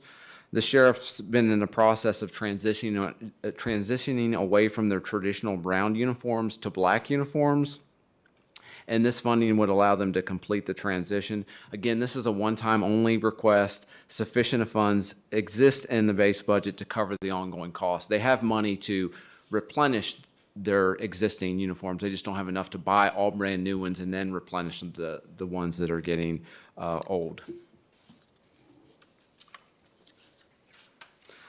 The registrar requested $43,500 in one-time funding to support additional printing and binding costs associated with the presidential election, which will take place in fiscal year '25. Presidential elections require additional one-time resources that are not contained in the registrar's base budget. If you go back in time and you look, every time there's a presidential election, there's additional money, not only for staffing, but also for ballots and envelopes and office supplies that are needed to fund that because there's a higher turnout during that election. So she had requested one-time monies, and this is a mechanism to provide that money. Commonwealth Attorney's Office requested $19,500 in one-time funding to replace 3 copiers in their office that have reached the end of their useful life and need to be replaced. Fire and EMS requested $500,000 in one-time funding to purchase a replacement ambulance. The county did not purchase new ambulances when we started with paid fire and EMS. Vehicles were used, and they're getting a lot of use now, and they need to be replaced. We have already ordered one ambulance. There is a 28 to 36 month lead time to get one, so even the one that we've ordered is still not here yet, and so we put this funding request in there to at least get the purchase order in place so we can order it, so that, and hopefully it won't take it that long, but probably 2 years out we'll be able to get that particular item. Does that money just sit? Did you want to ask a question? Sit like in an Supervisor encumbrance, that King. money? Didn't we put ambulance in the budget this year? Not in the regular budget. I mean, but we did order an ambulance. Yes. Right. Yes, I think in the fall, Because- September, October, we came to the board and Right. requested funding for one ambulance. Because there's so far leadway to get them. Yes, and we looked at how many calls we're running, how many hours are on the ambulances. How are we gonna tell these other departments, you gotta wait your turn? We know you need vehicles, but we're gonna keep throwing these in here. I have heard that, not in regard to the ambulance for our EMS staff, but from the volunteers for their equipment. I don't know how we would address that specifically, because right now they're funding their equipment on the replacement schedule. If the board wanted to use some one-time money to help catch up with that gap, and maybe, I don't know if the supply chain for this kind of equipment is ever going to clear up, but if you wanted to address that and try to get them on a quicker cycle and look at that, we could certainly do that if it's the will of the board. So they get ordered 2 ambulances in 1 year. The paid EMS, that's correct, because we have 2 used ambulances that we got when we started implementing the paid EMS. One of them didn't have very many miles on it. That's right, but we are putting miles on them, we're putting calls on them, and So that's why we only, So is everybody else.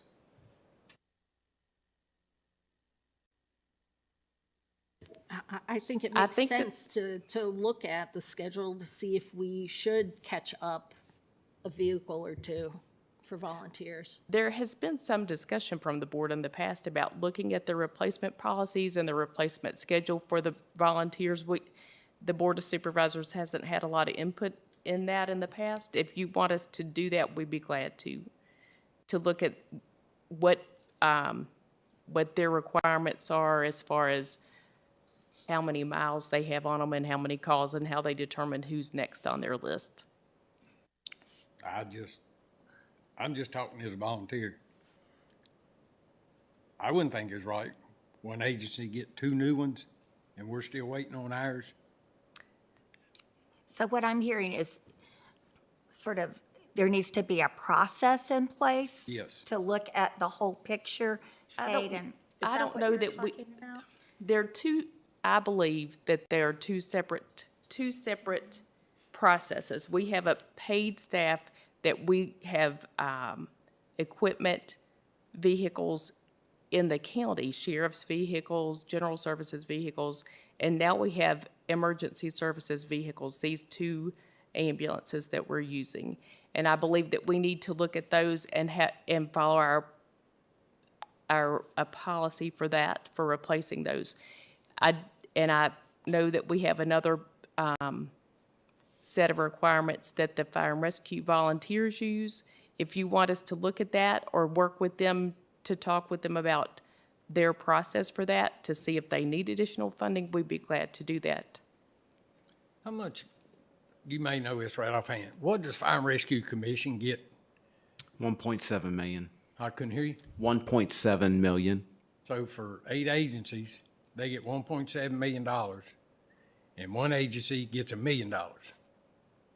We're trying to stand this up and respond to calls. I mean, it's come a on, difficult. Something ain't right. Okay, Supervisor Kitts. So since I'm on that board and I've been talking and I've been traveling around, and I'll come out with this a little bit later. So we don't silo ourselves into one position with one department, and I've talked to 2 of them, especially down there with his area, that we know that this is something that's coming up and that we're going to address it in the proper manner and be able to handle this in an educated way so we do come back and we treat it as a singular agency as much as possible. So we're not siloing in, this department gets upset about this, department gets upset about this. There's a few things coming forward where we can get it as a group. We completely understand that there's a newer stand-up that has certain requirements, but the thing is, and this is what I've pushed forward, talking with Michael Geary about having a unified identity across the board. So I do think it's something that we can address coming up, that we can look at how the replacement schedule is, and that we have the opportunity to sit down and take an educated look at it and look at it strategically. So we can be strategic in the way that we look at the replacement schedule, because I know it's come up, and that we have the ability to look across the board and handle this as a group thing, even though I know these are individual one-time purchases for the standing up of the full-time part. It still comes back to the thing that we've discussed about having a singular identity and making sure that everything is an integrated and augmented system. So I'll come back to that so we don't silo it out, so we have the ability to move forward, so we have also have the ability and the freedom to be able to evaluate this at a proper time and station, so we don't have any problems in between departments, because it's a singular thing. Even though I understand the 2 streams on this one, just for overall accountability. Okay, anyone else? May I address that just a little bit? Yeah. The different dynamic is that the paid fire people, they report to county staff, they report to me eventually. And the county is responsible for making sure that they have the equipment they need. The county has not been involved in the process for replacement for the volunteers, and we haven't wanted to do that in the past. We gave them autonomy to do that. Yeah, I know. I just saying, I'm not talking about that. I'm not talking about controlling that. I'm talking about just the overall evaluation as we begin to allocate resources moving forward. I understand. Okay, so just the allocation as we move forward. So we have a plan moving forward, because I know this is before my time, but I know it was discussed about the replacement plan, and I think that's the best course of action, so we can go at this with our eyes wide open. So make sure that the volunteers know that they're appreciated and that we understand that where the ramifications are on the 2, and we can allocate the resources effectively. I agree with that. I don't want to be in the position of me saying to any volunteer, it's not time for you to get the vehicle. They do that. They have a process that they know how that needs to flow. And that's not my position to get involved with that. If they need additional funding, then we need to look at that in a different way about providing additional funding to them. Agreed. Could we provide additional funding to advance the purchase of vehicles? Could we do that? Yeah, could we say we'd like to give a supplement of X number of dollars specifically to accelerate the vehicle replacement program? You could, yes, certainly. Like we could earmark it to Fire and Rescue Commission and ask that it be spent that way. Yes, you could do that. Would that be heavy-handed? I don't think it's heavy-handed. Maybe what we could do is we could say to them, tell us what your needs are. They're accustomed, and they have reached out before and said, can we order something more quickly? And we have not done that in the past, which kind of goes to your point, and I hear you. Well, So- it's my understanding when they took over Shawsville's side, that the paid side was going to step in where Shawsville was on the rotation. I wasn't That was involved in my that. understanding, and several others. That's the first that I But you had knew to, about that. you had to see where I'm frustrated. If we did that, we would be taking some of their funding that they have for the volunteers I didn't to say, put I toward said their. they step in on the replacement, Right, but if not you their put- money-wise. But we got to get a baseline before we do anything. That's the problem. We haven't stepped in and done an evaluation overall. We don't want to be able to control because we want to allow the autonomy of the volunteer departments to be able to make the requests that they do, but we don't also want to be able to interfere with how they're doing business as it is. So we have a baseline in order to be able to move forward with the equipment, because right now it's department to department to department to department. And that if we're going to be able to allocate money, we need to be able to do this in a fashion that you got a baseline and you can move forward. And I think that's what we got to do, because right now each department silos itself in, and we need to get this on a unified thing where everybody can talk and everybody has a seat at the table and we can all have the ability to move forward. But until we get that baseline, and yeah, I've had a lot of caffeine, but until we get to that point, you can't sit here and throw things out because you're arbitrarily dropping numbers, and you can't do that because we don't have a baseline to be able to move. And it's a discussion for me and you to have that's separate from what we're talking about right now. Okay. So But is we the- can get a I think- baseline. I But is the complaints or the questions about vehicles, is that coming from the volunteers or is that coming from the truck committee? What truck committee? Okay, you're gonna have to educate him on that. Oh, you then. talking about fire and rescue? No, it's not coming from, I haven't talked to them. It's coming from me. Okay, well, yeah. Okay, Valid. so to me, it sounds like this is a continuing discussion that needs to be addressed with some more information. But what do we want to do as far as what we have right in front of us right now? No, he's not. No. But what I'm saying is Supervisor King raised the question about the $500,000 going to the one-time vehicle replacement. So is that something that, all right, we've talked about the whole process, but is that something that's okay with you, Supervisor King, to leave here and go to the next page? I guess that's what I'm trying to say. Leave here and go to the next Move on. page. Yeah, move on. I give my opinion. Yeah, that's what I wanted to know. I don't think it's right. I Okay. give my opinion. We You can can move go on. for it, Mark. Okay, the next two items are items that actually had recurring monies that were tied to them that were included in the fiscal year 25 approved budget. So we included, for the fire and EMS division, $19,000 in recurring monies for a virtual emergency operations center software program. The total cost was $29,000. It was $10,000 in one-time funding that was needed to make the initial purchase. So the $19,000 is included in the 25 budget, but the $10,000 for the one-time cost was not. And this is it's an emergency management tool that we would share throughout the county. It wouldn't necessarily just be for something that our paid folks are involved in. Just a minute, I think there's some discussion down here that probably needs to stop. Okay, because she's trying to give us some information. All right, go ahead.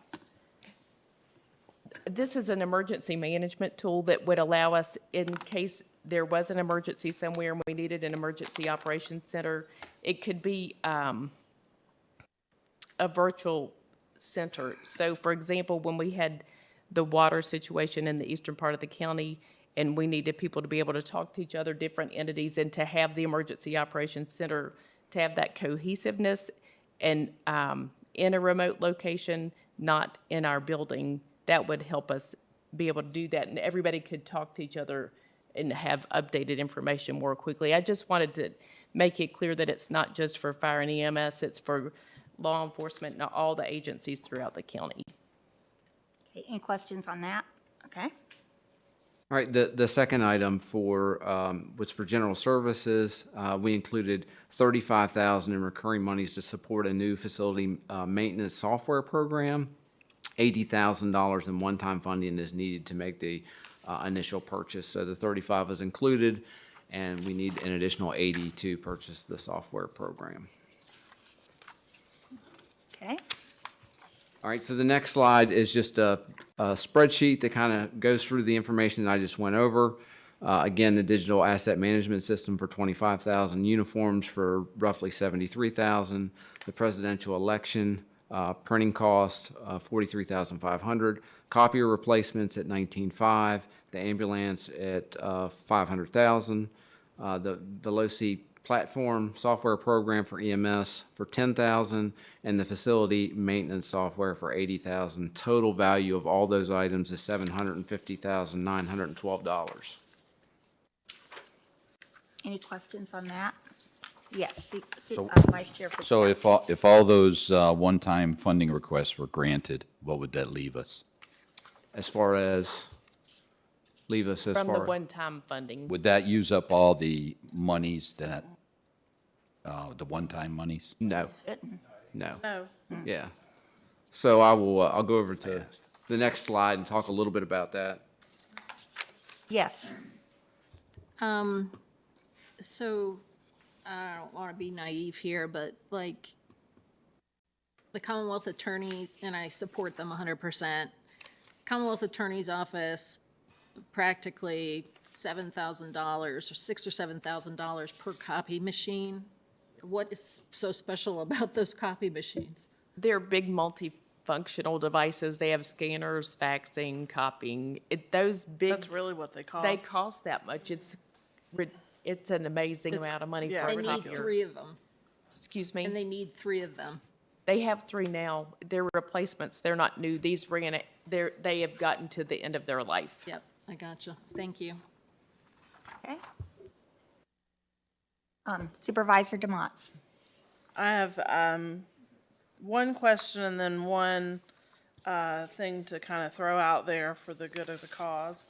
What is the program that we're going to use for the facility maintenance? Do you know the name of the program? Or is that just We haven't chosen the program yet, right? We would Okay. have to go through procurement. Okay. And then just throwing this out here, you said the additional revenue was roughly $3 million. We've looked at $750,000 in requests, so we'll have an additional $2 million. I've brought this up a couple of times. We have a looming radio problem that is going to require a lot of funding to fix. And I may be way off base or even way ahead of myself in mentioning the looming radio problem as a possible earmark. That fits right into, Mark has one more slide that's going to talk about this a little bit more, not the radios, but his comment earlier about being able to leverage those dollars to fund things that would otherwise have to be funded with debt. We could definitely fund the county's portion of that project with cash and not have to incur as many costs. Yeah, and that's kind of where I'm going with that is, if we can avoid encumbering more debt, that allows us to free up capital for larger projects, both on the county side and the school side down the road, maybe that's a good strategy for us and for the taxpayers. So, yeah, just I always feel like a doomsday person, but yes, the looming radio problem that we need to solve. It's a challenge and we have a solution. All right, so the final slide here talks about, again, we would have to do a supplemental appropriation request for $750,000, almost $751,000, and we can provide that to you in July so that the board could address those one-time requests. There's other potential one-time items that we need to discuss at some point, but are not limited to some roofing replacements on several facilities, some paving projects, security cameras and access control upgrades at several facilities, some HVAC system replacements. And then as we talk about the capital program, you know, when we came forward with some of our costs, some of the costs that we put into the capital program, as we've seen, the cost increases due to inflation and supply chain issues have pushed some of those projects up. So some of that extra money that we have can help address some of those things so that we can actually finish some of the projects that we put together into the CIP that maybe we currently don't have enough money on the estimate for. So this extra money will help address not only the items that I just talked about tonight, but also some potential issues that we may face down the road when we're looking at some of the capital infrastructure. And when we get those bids in, we'll have some money to go to address those things without incurring more debt. Nice. Okay. All right, so that is all I have for this evening. I'll be glad to try and answer any other questions that you may have Okay. about everything that we went over. Let's go back down here. Supervisor King, any further questions or comments? Yeah, you have paving projects. And I hope to goodness you're gonna say yes. Yes, Building we built back here yes, has dirt and gravel. yes. Is that the project? I'm not sure if that's one that, that Scott has in mind right at the moment, but we certainly can take a look at that.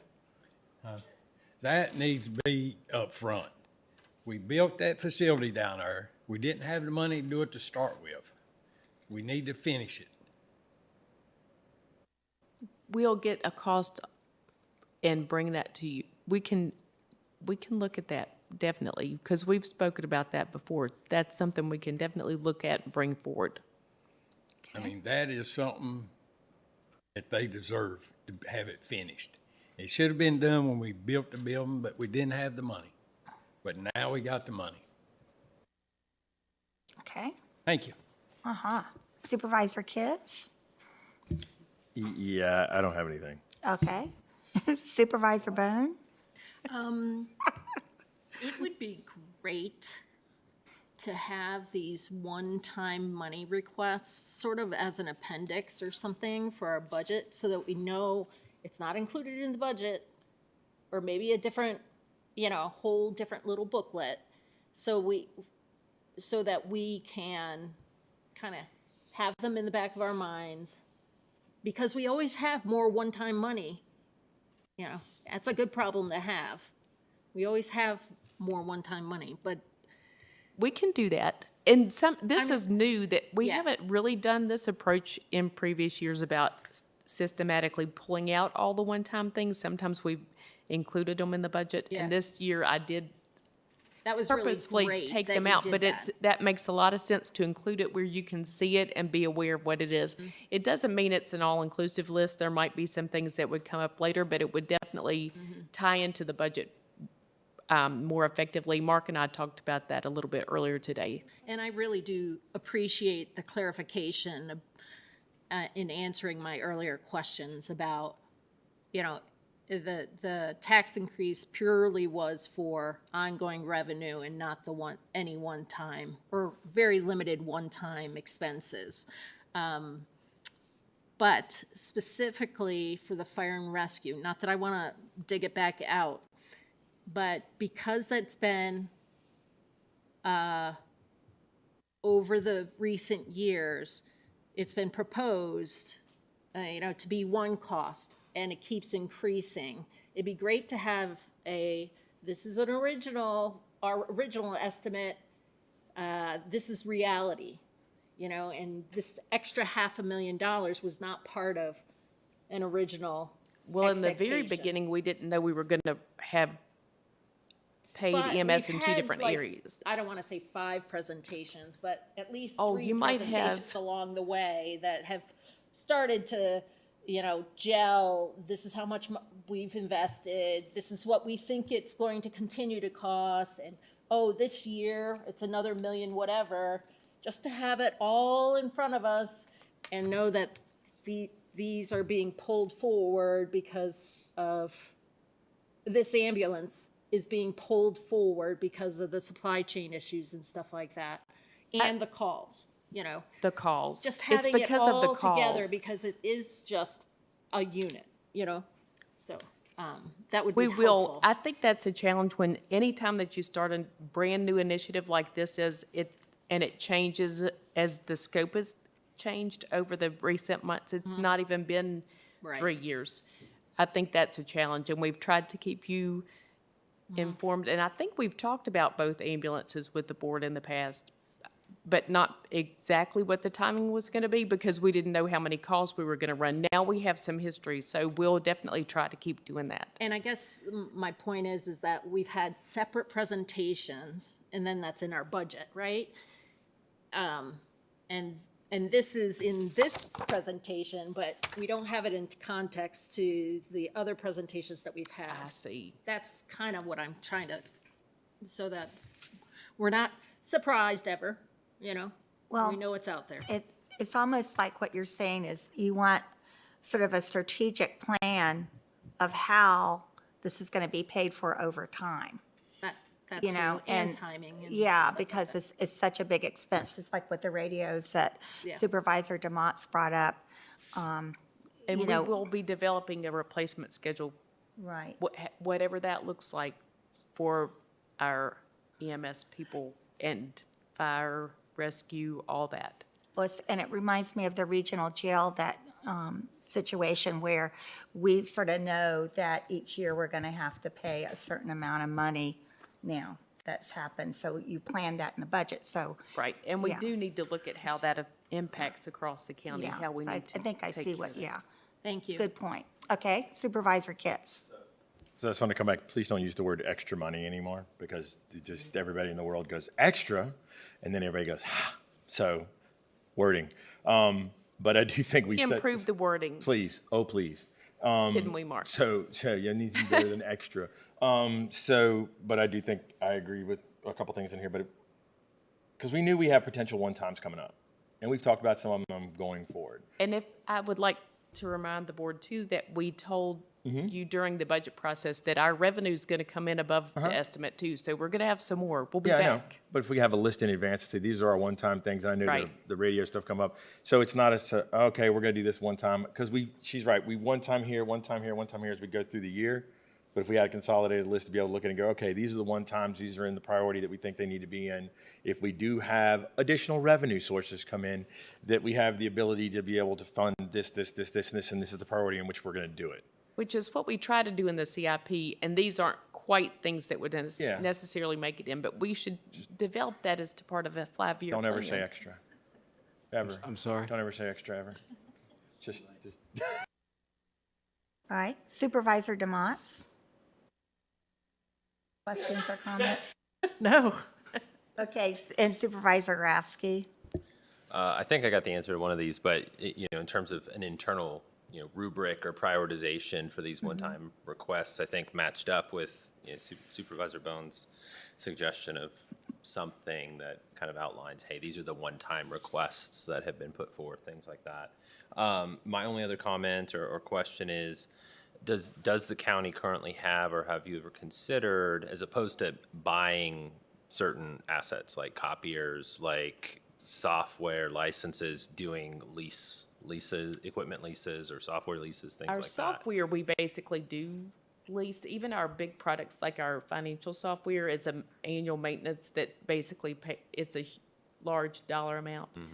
We've looked in the past at copiers, and we do lease some copiers, but generally it's been more advantageous for us to buy them outright. And then we do have some maintenance contracts that are associated with those, but then we don't have to incur those lease costs when they factor in basically an interest cost for Yeah. those two. Yeah, and I know it varies Yeah, but depending we on do how look at that long from time the to lifespan is Right.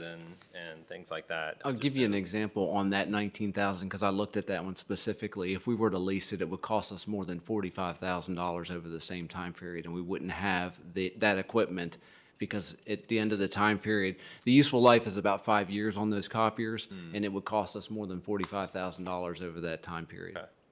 I appreciate So it. that's more than double the cost Right. to have that. Do we just surplus them at that point? I'm sorry. Do we surplus them at that Once point? they get beyond, but a lot of times we can use, depending upon the equipment, more than 5 years.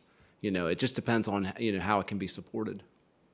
But we do surplus them when we're replacing items.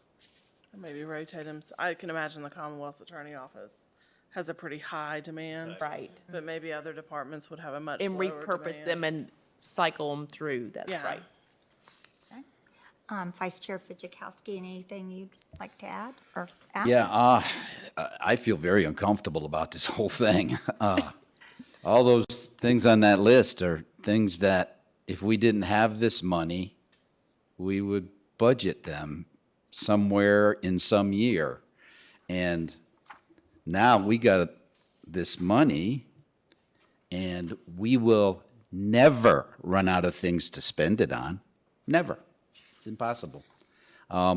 We are, I don't know, kind of doing, I don't know. I don't think this is good for the taxpayer, but, and I'm not trying to say it's nefarious in any way, but this is just an uncomfortable position to be in. And we're going to benefit from it, and we're going to take care of a lot of things that we need, but it just doesn't seem to be the right way to do it. But it shall continue, I'm sure.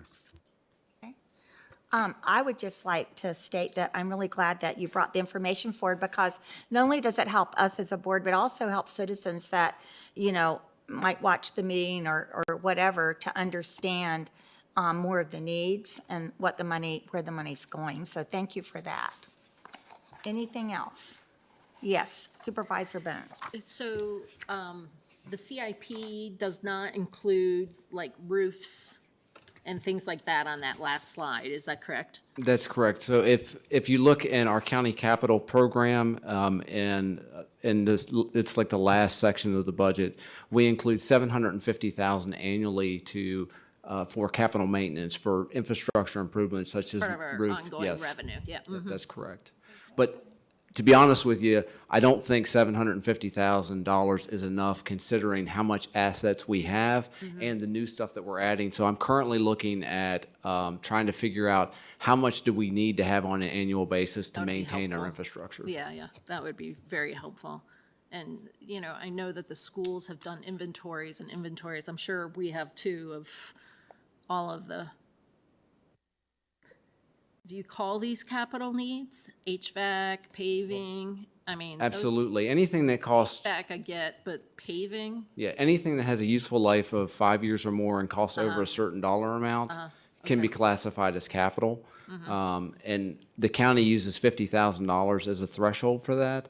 You can still capitalize items that are less than $50,000, but to be a full-fledged capital item, it should be, a fairly high dollar item. I think the point you're getting at is sometimes there are capital items that are not included in the CIP, and that's appropriate.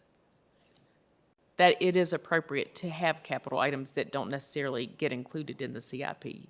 But just like we have the CIP practice is a couple years old, I think it's really helpful for the board to see the next level of capital needs so that we're not. The CIP that you have is 1 year old, and we've talked about updating that. I spoke with. But we started working on it several years ago, is what I'm Right, saying. but we update it every year, and every year we add to it. Right, Yes, we right. add an out year. That's correct, yes. I guess having whether it's part of the CIP as an appendix or a whole different document saying, here's all our, we don't want to get into your work, right? But we don't we're trusting you to be doing all of the right things, and I trust you, but to have as much transparency as possible saying, well, yeah, this paving or this HVAC really needs to happen because it's, well, this is the first time that we've heard about it, and you're not even specific as to, And that's what why we're not HVAC. specific yet, because we're doing exactly what you're talking Right, about. And we're right. just, I guess, giving you a preview of that. And we're going to appreciate it. come with more. Great. And develop that as we go forward. And the last thing I want to say is, kind of springboarding off of what Chair Biggs has said numerous times. It's great that we're looking forward to defray costs that might be more expensive if we don't take care of them sooner than later. Doing planning, and this kind of money helps us do that. Is it a surprise? No, it's not a surprise that we have this money. Some of us knew it. If all of us were, brilliant financial people, we would have known it would have been there, not be surprised about this. But I certainly appreciate all the work that you've done for this presentation and the way that you structured the budget so that this wasn't part of it, actually. So, thank you. Supervisor DeMott? Just one additional comment, and I think to Supervisor Bones' request, we have the library on board docs that we could leverage to kind of store some of those. And I may be way off, but I'm not finding the capital improvement plan in the library. And I'll so maybe check. uploading some of those types of things into the library would be helpful during a meeting, because then you would have the resource right there at your fingertips. Oh, And I yeah. think that's kind It of, should be there, yes. yeah. Okay. Anyone else? Comment or question? One last comment, and that is, it helps our county. What's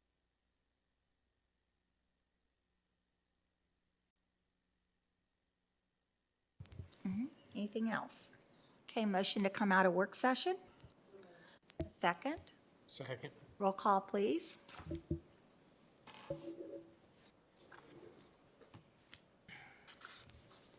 Mr. Motts? Aye. Mr. Grafsky? Aye. Ms. Bone? Aye. Mr. Kitts? Aye. Mr. King? Aye. Mr. Fidzikowski? Aye. Chair Biggs? Aye. 7 ayes.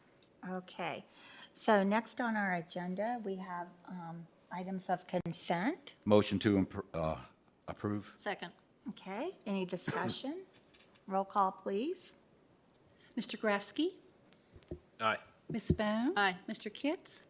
Aye. Mr. King? Aye. Fidzikowski? Aye. Mr. Motts? Aye. Chair Biggs? Aye. 7 ayes. Okay, and that takes us to new business, and our first item is the FY 2024-2025 budget appropriation. Is there a motion? So moved. Is there a second? Second. Any discussion? Is it, I just got one question. Uh-huh, go ahead, Supervisor King. On page 1 of 3. Down next to the bottom, it says fire and rescue, 1.45 million. Then it says fire and EMS, 3.92 million. 1.54 million is the amount that we give to the volunteer agencies and for their insurance and those kind of items, and the 3.9 is for fire and EMS. It includes the Elliston firefighters. Okay, thank you. Okay. Anything else? Okay, roll call, please. Ms. Bone? Aye. Mr. Kitts? Mr. King? Aye. Mr. Fidzikowski? Aye. Mr. Motts? Aye. Mr. Grafsky? Aye. Chair Biggs? Aye. 7 ayes. All right, next we have the MCPS additional appropriation for FY '25. So moved. Second. Any discussion? All right, roll call, please. Mr. Kitts? Aye. Mr. King? Aye. Fidzikowski? Aye. Mr. Motts? Aye. Mr. Grafsky? Aye. Ms. Bone? Aye. Chair Biggs? Aye. 7 ayes. And next we have the MCPS transfer and appropriation for capital projects fund. So moved. Second. Okay, any discussion? All right, roll call, please. Mr. King? Aye. Mr. Fidzikowski? Aye. Mr. Motts? Aye. Mr. Grafsky? Aye. Ms. Bone? Aye. Mr. Kitts? Chair Biggs? Aye. 7 ayes. All right, next is the Fairview Home Incorporated, the ground lease agreement. So moved. Second. Okay, any discussion? That's for 10 years, right? The lease? Yes. But it don't say how much they're leasing it for, or I didn't see it. There's no cost. It's $1. Yeah. What in the world? That's what the Fairview home decided. So yeah. I like to rent 10 acres for $1. I know. That's all. Okay, all right, go ahead and I'll call the roll. Mr. Fitchukowski? Aye. Mr. Motts? Aye. Mr. Grafsky? Aye. Ms. Bone? Aye. Mr. Kitts? Aye. Mr. King? Aye. Chair Biggs? Aye. 7 ayes. All right, and next is the ACE New River Community College Memorandum of Agreement for FY 2024-2025. Is there a motion? Motion. A second? Second. Any discussion? All right, roll call. please. Just a quick question. Yes. So, this authorizes us to, I guess, reimburse or contribute up to $450,000 to New River. Like, how much have we spent historically? It's been about $350, I think, $350,000 a year. We originally put $500,000 in when we first started the program. Okay. And then we've adjusted. Bring it back a little bit, and I think that this will be sufficient for the near future. And if it's not, if there's ever a year that we really need a lot more, we've talked with New River, and we told them to reach out to us, and we would bring it forward to the board. Okay, great, thank you. Okay, roll call, please. Mr. Motts? Aye. Mr. Grafsky? Aye. Ms. Bone? Aye. Mr. Kitts? Aye. Mr. King? Aye. Mr. Fitchukowski? Aye. Chair Biggs? Aye. 7 ayes. All right, last item of new business is to schedule a public hearing for the proposed ordinance to establish a voter satellite office for the November 5th, 2024 general election only, the Blacksburg Recreation Center. Is there a motion? Madam Chair, I think it's referred to as Blacksburg Community Center, and that's what I have in the resolution. The rec center may be there, but I think the building is community center. Community Center, okay, I'm just reading what's on here. Okay, all right. Okay, is there a second? Second. And this is only to have the public hearing.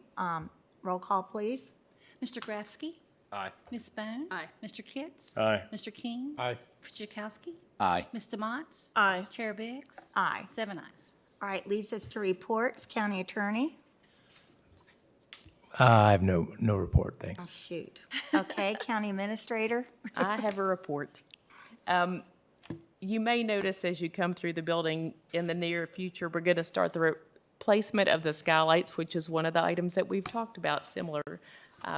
They're going to start with the skylight in the school board office area of the building, and then move to the other skylights. The week before last, Chair Biggs and I attended an ACE event that I think that she shared with you that we were going to go to that. And we saw a screening of a PBS production that was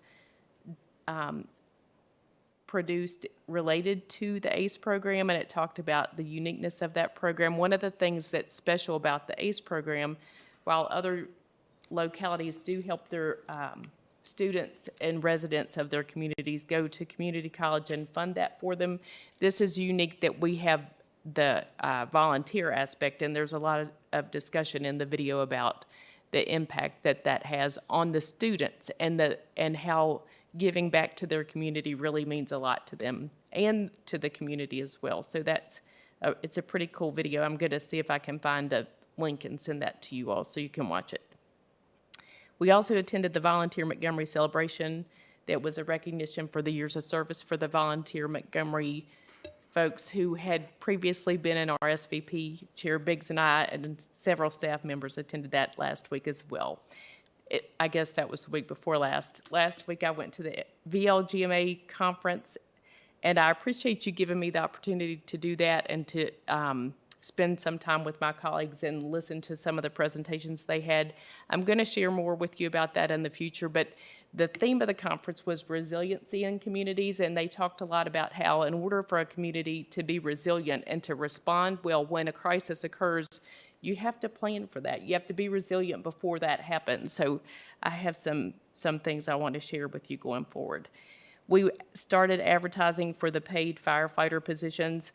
There was some really good press that we got about the firefighter positions and the program. However, there was an error made by the station that interviewed us. We are hiring and advertising for 12 full-time firefighters, a full-time training deputy, and then several part-time positions. And I think that they said around 20, which was not accurate, but we did reach out to them and let them know about that. We've received about 30 applicants so far, so that's pretty good. It's been out 2 weekends is all, so I think that's doing pretty well so far. Just a few more things. There's an Onward NRV event this Thursday evening in Floyd, also this Thursday in this building. We're having the first comprehensive plan open house. There's some stakeholder meetings that afternoon that I'm going to send you some information about as well. The open house is from 5 until 7:30, and then next Monday, a week from today, there's a joint meeting with the Planning Commission between the Board of Supervisors and the Planning Commission that will be at Cross Point. It starts at 6:30. When is that? A week from today. Okay. All right, anything else? That's all. Okay, let's do board member reports. Supervisor Grafsky, do you have a report tonight? I do not have a report this evening. Thank you. Okay. Supervisor DeMott? I do have something, it's not really a report so much as it's a potential item of discussion at a future meeting. I've spoken to a citizen at length on several occasions about the personal property tax rate as it applies to RVs or motorhomes. Federally, as I understand it, a person can declare their RV a second home, but in Montgomery County, they're paying the personal property tax rate of $2.55 per hundred for an RV. And doing just a little bit of research, it is not uniform across Virginia that every county bills RVs in the same personal property tax category as motorcycles, motor vehicles, etc. And a standout on that is Prince William County, which has a much lower tax rate for RV type personal property, and a lot of storage facilities for RVs in Prince William County due to that.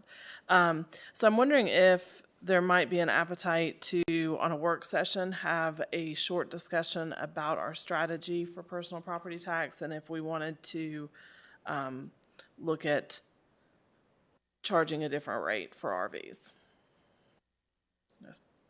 Okay. That's all that I have. All right. Just a request to talk about that in the future. So we have that noted.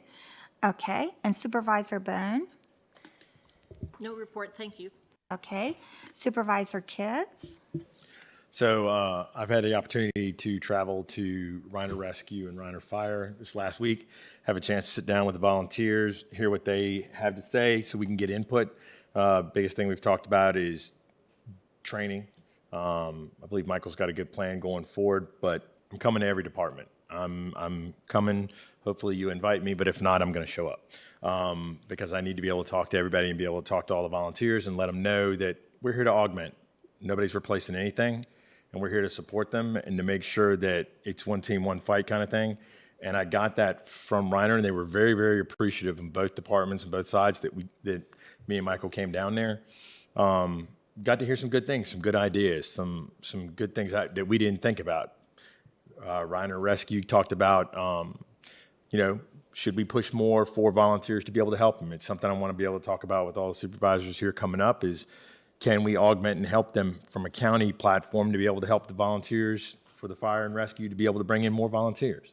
Another thing that came up from Reiner Fire was if we're going to train and everybody's going to try to get on the same sheet of music, that we centralize the uniform. That's a recommendation, but it's something we need to talk about going forward. These are ideas, and the thing about going to these different departments is everybody's going to have a different idea. Everybody's going to have a different point of view, and I think it's very, very important that we incorporate volunteers as we begin to move forward, so we are on the same sheet of music. So we train as we fight, and we are all on the same sheet, and there's trust and relationships built between paid and volunteer, and I think that's an important message going forward, and I'm proud to be able to be involved with that, and I think it's an important message to make sure that that we do, and they know they're being supported, that they're the heart of the community, and that we're there to support them as much as we can possibly get away with. So I'm happy to do that, and hopefully I'll have my next report, I'll be at a couple other departments, because I may just show up at your meeting. Just saying, I'll just come and knock on the door. So, but thank you. We appreciate you gathering that information. Supervisor King? Don't have no report, but I do know that a lot of volunteers appreciate you doing that. Okay. Vice Chair Fijikowski? I don't really have a report, but I agree with Supervisor DeMott's on taking that up. Over the years, I've had several people complain to the point where they park their RVs in other counties. Exactly. So there's got to be a better compromise on that specific. And RVs can be, it could be $10,000 value, and it could be millions of dollars of value. So it's something to talk about. Yeah, thank you. I appreciate Thanks for bringing it up. Okay. All right, so we have that noted, and that would be something that you and Marty could get us information on? Yes, we'll do Okay, that. all right. The only thing I want to add is I sent out an email earlier, but I was really glad the new website, I think it's going to be an asset. Ms. Harris, thank you, and everyone that worked on that, because I think it's much easier for citizens to go to and find what they want.